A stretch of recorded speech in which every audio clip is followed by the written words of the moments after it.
derniers événements qui ont eu lieu en Syrie. Alors, les derniers événements, bien évidemment, dans la longue durée de la guerre qui est menée par l'impérialisme du Pentagone pour détruire la Syrie comme l'Irak a été détruit. Donc là, on est dans cette longue durée. Les derniers événements, c'est effectivement ce que l'on a pu voir sur tous les médias, avec la survalorisation photographique et cinématographique d'un pseudo-bombardement chimique qui aurait été orchestré par le régime. Alors, on est au cœur du spectacle du mensonge marchand. Alors, on a connu, il faut rappeler, lors de l'invasion du Koweït par les troupes de Saddam Hussein, la grande mystification des couveuses, où on nous avait expliqué avec force photo, force mise en condition et même cinématographie avec la fille de l'ambassadeur du Koweït aux États-Unis déguisée en infirmière mythologique, expliquant que les troupes de Saddam Hussein avaient jeté les bébés d'une maternité de Koweït City au sol en les ayant piétinés et en ayant détruit tout le matériel.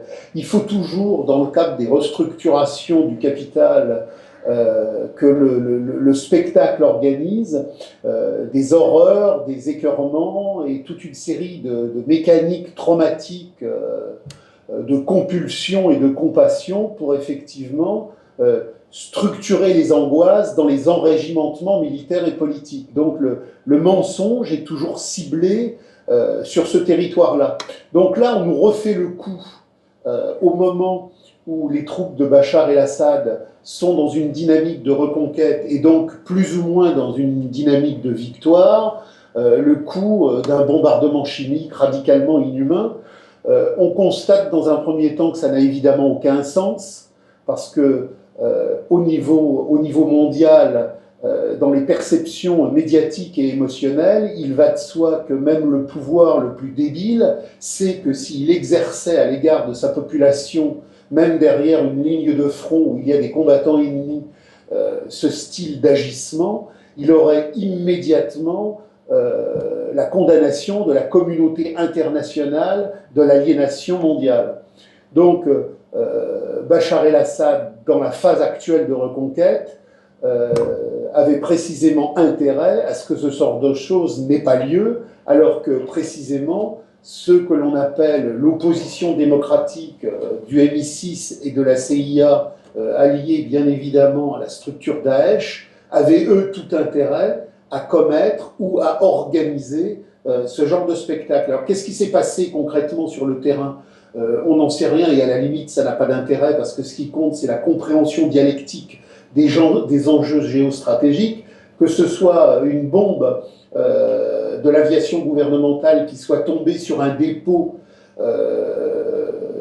d'artisanat toxique tel que les rebelles en ont fait à plusieurs reprises, c'est possible. Qu'il n'y ait rien eu du tout, c'est aussi possible, puisqu'on sait que les fameux casques blancs ont la capacité d'organiser régulièrement des grands spectacles qui sont reproduits sur toutes les chaînes internationales. Donc, peu importe qu'il y ait eu ou qu'il n'y ait pas eu, on sait que dans la logique du terrain, ça ne peut pas venir du régime de Bachar el-Assad, qui lui a au contraire, dans ce genre de cas, uniquement des effets négatifs. Donc, dans la phase de reconquête actuelle, il n'avait aucun intérêt à mettre en marche ce genre de choses. Donc, on voit d'où ça vient, et on voit aussi pourquoi ça vient là, à ce moment-là. Je rappelle que simultanément, les médias, en tant que dictature démocratique du spectacle de la marchandise, ont des cibles prioritaires et ont des oublis prioritaires. Les cibles prioritaires sont toujours des simulations, et on voit là qu'on a une simulation qui est bien organisée, qui est reproduite à l'infini de tous les enfermements médiatiques mondiaux, mais dans le même temps, alors même que les Anglais, les Américains, les Français ont ravitaillé de manière intensive les Saoudiens, la population yéménite, elle, subit de manière massive des massacres intensifs. Là, il n'y a pas de photos, là, il n'y a pas d'émission radio, il n'y a pas d'émission télé, parce que dans le cadre de la restructuration mondiale de la marchandise impériale, il y a les bonnes victimes et il y a les mauvaises victimes. Donc personne n'entend parler du Yémen, où aujourd'hui une guerre totale est menée par l'armée saoudienne, une armée saoudienne qui se heurte à une résistance extrêmement forte des rebelles chiites et qui est donc conduite, elle, contrairement à Bachar el-Assad dans la phase actuelle où lui, il est dans une phase de conquête et de stabilisation, les Saoudiens, eux, sont dans une phase de panique parce qu'ils n'arrivent pas à réduire cette rébellion chiite. Donc, on a au Yémen des massacres intensifs dont personne ne parle, et on a en Syrie un mensonge médiatique dont tout le monde parle. Donc, il faut comprendre pour quelles raisons on a cela, et pour quelles raisons, à partir de cela, on voit s'opérer un retournement de l'administration Trump. Trump, il y a encore quelques jours, laissait entendre, par la voix de sa représentante au Conseil de l'ONU, que l'heure n'était plus à remettre en cause Bachar el-Assad en tant que tel, mais que l'heure était à, quelque part, un apaisement stratégique de la région. Qu'est-ce qui explique ce revirement? Alors, ce revirement, il ne s'explique pas par la psychologie des individus, il ne s'explique pas par les chaos bureaucratiques de l'administration, il s'explique par la dialectique concrète de la crise du capital en la phase actuelle. Je rappelle la formule clé de Marx dans le livre 1 du Capital, quand il parle de la marchandise et du fétichisme de la marchandise et de son secret. Il nous dit à chaque fois il faut décrypter le hiéroglyphe du mouvement historique. Alors, le hiéroglyphe du mouvement historique de la valeur d'échange aliénatoire, mais le développement historique du hiéroglyphe de toutes les configurations politiques de la mystification impérialiste en mouvement.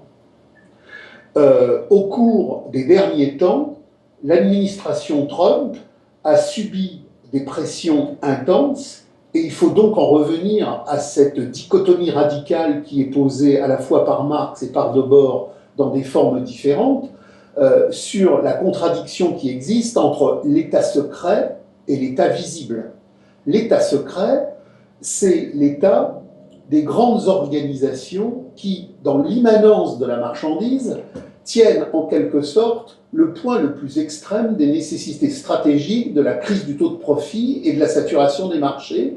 C'est là où se retrouve, au carrefour du Pentagone, de la Maison-Blanche, de la CIA et de toute une série de structures souterraines, le vivier actif de la planification et de la programmation du mouvement impersonnel de la marchandise. Et cet état secret, il est de manière radicale, non pas parce qu'on a là une école despotique par essence, mais parce qu'on a là le concentré de la crise du capital, une structuration géostratégique qui opte pour la dictature unipolaire de la marchandise. La dictature unipolaire de la marchandise qui a produit cette vision de la guerre sans fin et du chaos absolu dans une forme unipolaire qui fait que l'axe américano-israélien doit obtenir une dominance absolue. Et on a de l'autre côté des États, des structures politiques qui ne sont pas l'État secret, mais qui sont l'État visible et qui aménagent quelque part des visions, des agencements pour une vision qui ferait aboutir à une dictature multipolaire. Et cette dictature multipolaire, elle était quelque part le projet trumpien initial, puisque Trump, dans sa première figuration, a justement été dénoncé par toutes les organisations de l'État secret dans sa volonté d'opérer des rapprochements, par exemple, avec Poutine. D'ailleurs, ce qui est très intéressant, c'est que depuis que Trump est en mouvement, il est diabolisé et on en a fait quelque part un monstre à travers toutes les orchestrations médiatiques. Et ce matin, tous ceux qui, depuis des mois et des mois, nous font le tambour de la diabolisation et de l'horreur absolue, lui ont trouvé un côté positif. Ce matin, que vous soyez sur France Info, sur Europe 1, sur RTL, sur RMC, on saluait enfin les frappes, et pour la première fois, on considérait qu'il y avait chez Trump quelque chose de positif. Donc, qu'est-ce qui s'articule là le plus profond? Il s'articule là une contradiction entre l'état secret et l'état visible, entre l'état secret qui veut pousser au maximum la dictature unipolaire, chaos indistinctif de la marchandise, qui a abouti justement à l'éclatement du Moyen-Orient. L'éclatement du Moyen-Orient, destruction délibérée de l'Irak, destruction délibérée et voulue de la Syrie. Donc là, on a le spectacle du mensonge des armes chimiques. On l'avait eu, je pense que tout le monde se rappelle de la petite fiole de Colin Powell. Préalablement à la petite fiole de Colin Powell, on avait eu les inspections à répétition de l'Irak sous embargo, où on nous expliquait toujours qu'il y avait des tonnes de matériel dangereux qui circulait ici et là, et que Saddam Hussein était effectivement un danger pour le monde en son entièreté. Donc l'arme chimique, c'est un dada constamment réitéré dans le bobard et dans le bourrage de crâne. Il revient systématiquement. Donc, on a usé là de ce bobard pour organiser précisément les frappes, et on organise les frappes à partir du Pentagone et de la Maison-Blanche, à partir d'un Donald Trump qui, il y a encore quelques temps très bref, très court, nous disait qu'il était pour une situation totalement décontractée par rapport à la sphère moyenne-orientale. Alors qu'est-ce qui s'est passé? Il s'est passé des restructurations dans l'appareillage approché de Donald Trump. Alors c'est pas lié comme ça à une recomposition due au hasard, c'est bien évidemment la crise du capital en mouvement qui rend absolument nécessaire des contractions, des unifications et des homogénéisations par rapport à la situation présente. On est donc passé, dans le cadre des contradictions qui opposent l'état secret et l'état visible, à une surdétermination de ceux qui veulent une dictature unipolaire de l'impérialisme américain sur ceux qui ne voulaient qu'une dictature multipolaire. On est passé, dans la phase actuelle, d'une équipe qui était ouverte à des négociations et avec des rencontres avec Poutine sur l'ensemble de la sphère euro-asiatique qui débouche donc sur le Proche-Orient, à une vision qui aujourd'hui veut effectivement redéfinir les choses dans une position beaucoup plus hégémonique pour l'Amérique. Alors, beaucoup plus hégémonique pour l'Amérique, on a vu au cours des derniers temps toute une série de gens partir et une série de gens arriver à des postes beaucoup plus importants. Trump a dû subir un certain nombre de campagnes qui ont vu progressivement Michael Flynn être écarté des structures de conseil en matière de sécurité, et dans le même temps, on a vu Steve Bannon être lui-même écarté. Alors, Michael Flynn et Steve Bannon, ce sont des gens qui ont eu des positions fluctuantes dans le temps. Ce sont des gens qui ont eu parfois des positions militaristes, qui ont eu parfois des positions anti-poutiniennes ou anti-Bachar el-Assad, mais qui, dans les derniers temps, s'étaient cristallisés dans une optique que la CIA et le Pentagone considéraient comme pro-russe. Pro-russe au sens où elle représentait la vision américaine d'une dictature multipolaire de la marchandise qui concédait à la Russie un certain jeu autonome. Dans le même temps, le gendre de Trump, qui s'appelle Kushner, je crois que c'est Jared le prénom, est arrivé et directement comme bras droit à la sécurité pour tout ce qui est du registre de la politique internationale. Donc le Kouchner en question est un juif orthodoxe qui est directement lié à la colonie de Beit El en Cisjordanie près de Ramallah et qui n'a jamais fait mystère de sa position radicalement anti-palestinienne et donc totalement hégémonique pour ce qui a trait à la Cisjordanie. Et donc, il en résulte que, bien évidemment, tout ce qui a découlé des accords d'Oslo est, pour ces gens-là, totalement caduque. Et c'est d'ailleurs pour ça que les dernières déclarations de Trump ont été des déclarations qui rejoignaient sans difficulté la position de Netanyahou, à savoir qu'il y aura peut-être un jour la paix, mais que de toute manière, cette paix sera homogénéisée dans une seule unité étatique qui sera celle d'Israël. Donc, on a assisté au cours des derniers temps à un conflit entre ce que Trump avait annoncé dans le cadre d'une volonté d'assumer une dictature multipolaire de la marchandise et ce que l'État secret qui était représenté par le clan clintonien et tous ceux qui ont été battus aux dernières élections, eux, ont toujours envisagé comme seule solution possible.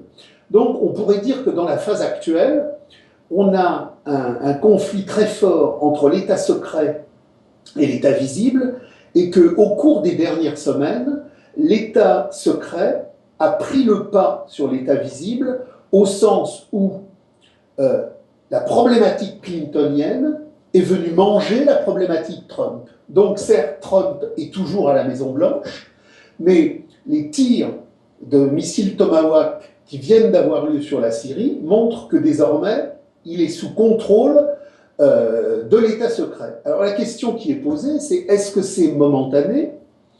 Est-ce que c'est définitif?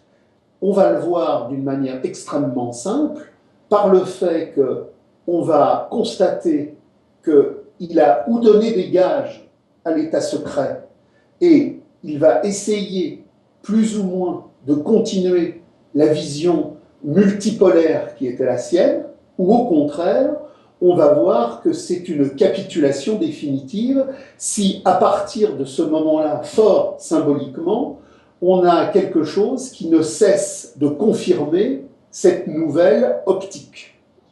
Ce qui est important, au-delà de la réalité événementielle, phénoménale, à savoir le mensonge de la guerre chimique qu'on nous avait déjà fait pour l'Irak et qu'on nous fait pour la Syrie.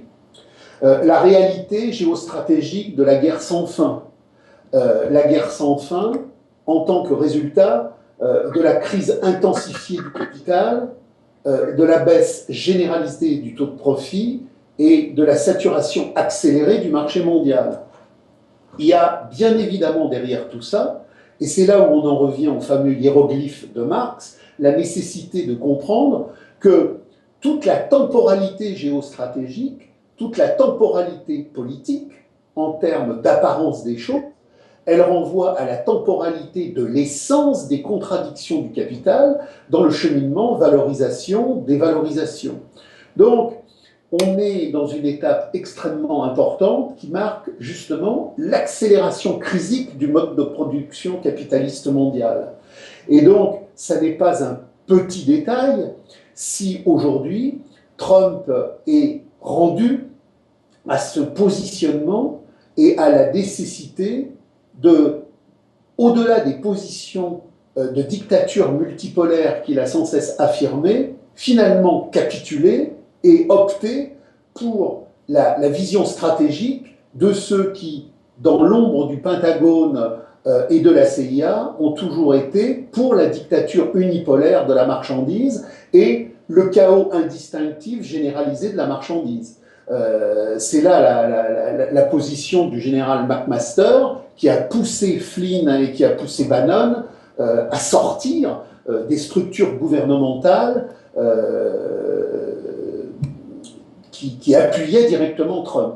Donc là, on a, au-delà des faits, une parfaite illustration de ce que Marx et Debord ont positionné sur le secret du fétichisme de la marchandise et sur le secret généralisé du temps contemporain, en tant qu'aujourd'hui, effectivement, il y a un État secret derrière l'État visible et que c'est un conflit permanent. Donc la phase actuelle, c'est le moment où l'État secret, qui veut le chaos indistinctif, prend le pas sur ceux qui représentent la dictature multipolaire vers un agencement diplomatique beaucoup plus calme et serein. Mais il faut bien comprendre que ce qui est en jeu, et on parlait tout à l'heure du traité de Rapallo, ce qui est en jeu, c'est pas le conflit entre les États-Unis et la Russie. Ce qui est en jeu, c'est le conflit impossible, le conflit larvé entre les États-Unis et le haut potentiel technologique européen. On en revient toujours à la même histoire. La grande peur de l'État secret, la grande peur de l'État secret, c'est que la haute technologie européenne s'autonomise et aille investir dans ce qui est aujourd'hui l'espace euro-asiatique poutinien, vétuste et tributaire de plusieurs décennies de capitalisme d'État soviétique, archaïsant et obsolète. Donc aujourd'hui, pour empêcher une autonomisation technologique de l'Allemagne, de la France, qui pourrait enfin investir en Russie, il faut constamment ce chaos indistinctif, cette guerre de tension généralisée qui a pour objectif, à travers la crise ukrainienne, à travers la crise du Moyen-Orient, d'empêcher l'autonomisation dont nous venons de parler. Et d'ailleurs, ce qui est très intéressant, c'est qu'au moment où l'État secret sur le continent américain coiffe et tente de totalement contrôler Trump, qui était précisément, dans le cadre de son opposition à Clinton, l'adversaire déclaré de cet État secret, on a des phénomènes similaires. Je vous rappelle ce qu'on a dit ensemble lorsque nous avons analysé le cas Fillon. On ne tue pas Fillon physiquement, comme on a pu tuer Boulin, mais on tue symboliquement Fillon depuis des semaines et des semaines, non pas parce qu'il est plus pourri que les autres, ils ont tous un mode de vie, un mode d'existence et un mode de relation à l'argent qui est le même. Mais parmi tous ces gens qui ont le même mode de relation à l'argent, il n'y en a qu'un qui est lynché systématiquement jour après jour, parce que, et on le voit aujourd'hui, quand on écoute l'intégralité de la classe politique, à part Marine Le Pen, qui, vis-à-vis du problème poutinien et vis-à-vis du problème syrien, a un certain nombre de distanciations critiques et qui a peu de chances d'être élu, le seul qui avait une chance réelle d'être élu, mais qui, contre justement les obligations idéologiques de l'État secret, rappelait qu'il y avait quand même une nécessité de trouver un agencement éventuel avec Bachar el-Assad et avec Poutine, c'était Fillon. Et Fillon, c'est de quoi il parle, puisqu'il a été au cœur des appareillages qui ont enclenché la guerre de Libye à l'époque Sarkozy.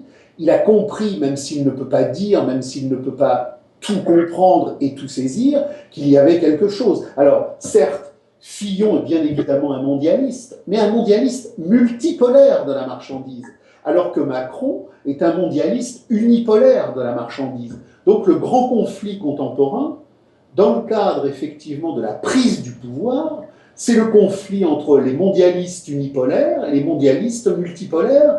Et alors que les mondialistes unipolaires veulent une hégémonie totale qui écarte violemment la Russie, les autres, dans le cadre justement de cette volonté politique multipolaire, veulent au contraire des partenariats. Et on est là dans toute une dynamique contradictoire, dans toute une dynamique conflictuelle. Mais j'insiste sur le fait que tout ça doit être compris dans le champ d'une immanence de la marchandise. Il n'y a pas eu une manœuvre obscure dans les appareils de la Maison-Blanche avec des gens qui ont comploté obscurément et policièrement dans la noirceur de locaux opaques pour, autour du général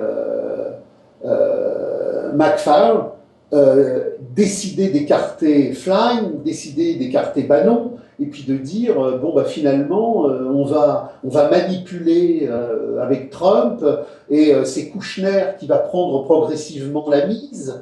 Alors, toutes ces dérivations, ces changements de personnel ont lieu, mais ils sont d'abord le produit de l'immanence de la marchandise et de sa crise.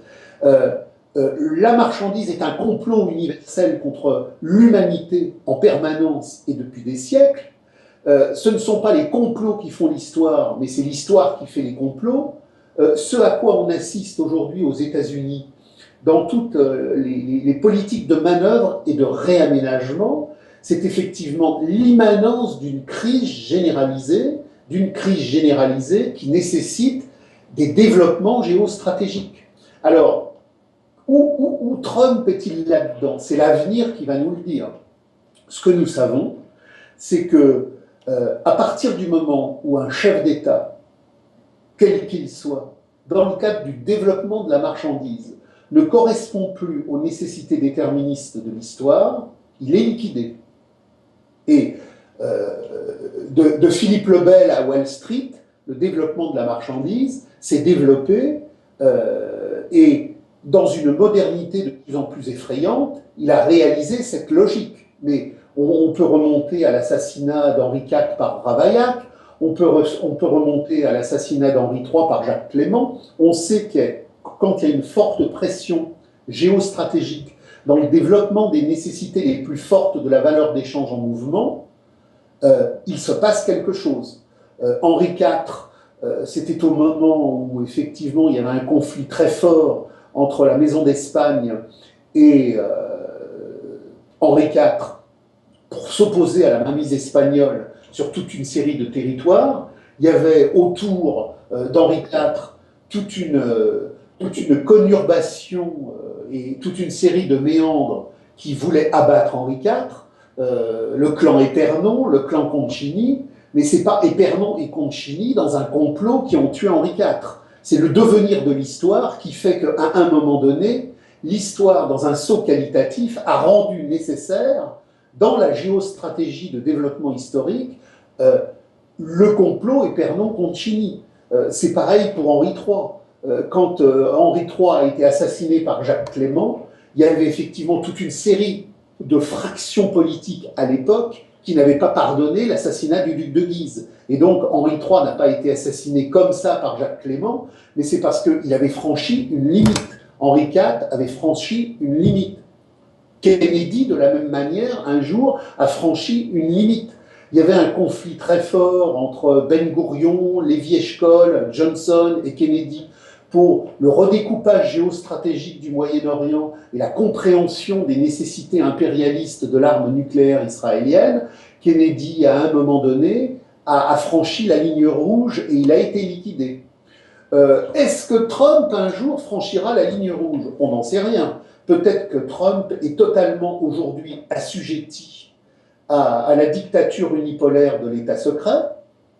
Peut-être que demain, peut-être qu'après-demain, en tant que représentant d'une certaine autonomie des agents de la dictature multipolaire de la marchandise en crise, il va tenter de s'affranchir de ce réagencement de l'administration américaine. On ne peut pas le savoir pour le moment, il va falloir attendre un certain temps avec une patience méthodologique pour comprendre les véritables enjeux. Toujours est-il que là, cette frappe sur l'armée syrienne, elle marque un moment majeur dans l'évolution de la crise du capital au niveau mondial, dans la crise du spectacle de l'imposture qui le recouvre, et il va falloir être très attentif pour saisir ce qui va faire justement le devenir des temps qui viennent. Parce qu'au terme de l'élection présidentielle française et au terme de ce temps où l'administration Trump bouge, il va se passer plein de choses au niveau mondial, tant du point de vue de la géostratégie générale des intérêts du capital que du point de vue de l'émergence des luttes de classe qui vont progressivement surgir. Nous aurons un nouveau président d'ici quelques mois et nous aurons très très rapidement, que le vainqueur soit Macron, Fillon ou Le Pen, une désagrégation sociale, commerciale et industrielle qui sera profonde. Il y aura donc très très rapidement dans les temps qui viennent une intensification de la lutte de classe et nous verrons surgir des grèves sauvages que les syndicats et les gauchistes auront beaucoup de mal à contenir. Dans le même temps, l'administration américaine va construire des dispositifs nouveaux qu'il va falloir analyser. Nous aurons une crise de l'euro, nous aurons une crise de l'Europe. Tout ça va s'agencer. Et tout ça va s'agencer de telle sorte que, enfin, le fameux hiéroglyphe va devenir visible. Parce qu'au fur et à mesure que la matérialité de la conscience fausse va s'auto-invalider, la matérialité de la conscience vraie va permettre de percevoir et d'apercevoir les véritables mouvements de l'alternative du temps contemporain.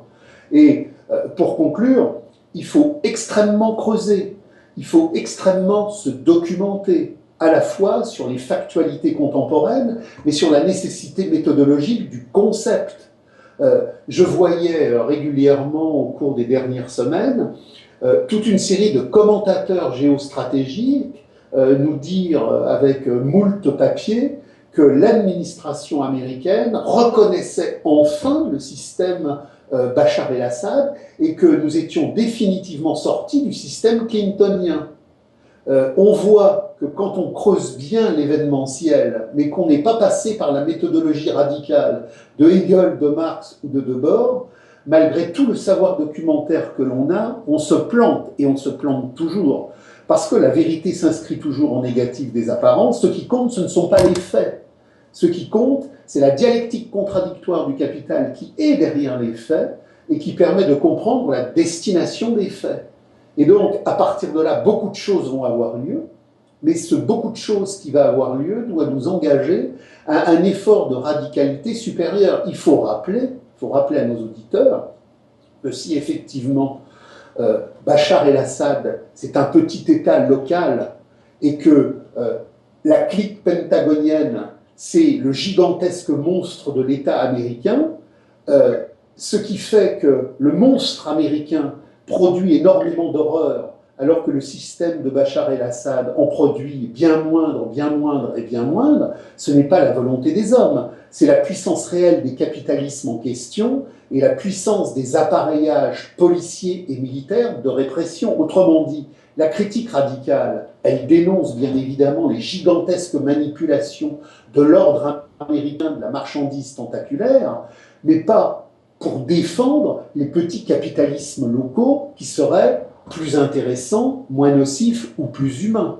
Certes, nous faisons une critique radicale du point de vue de la méthodologie subversive de l'empire de la marchandise américaine, mais non pas pour défendre les capitalismes locaux qui s'y opposent.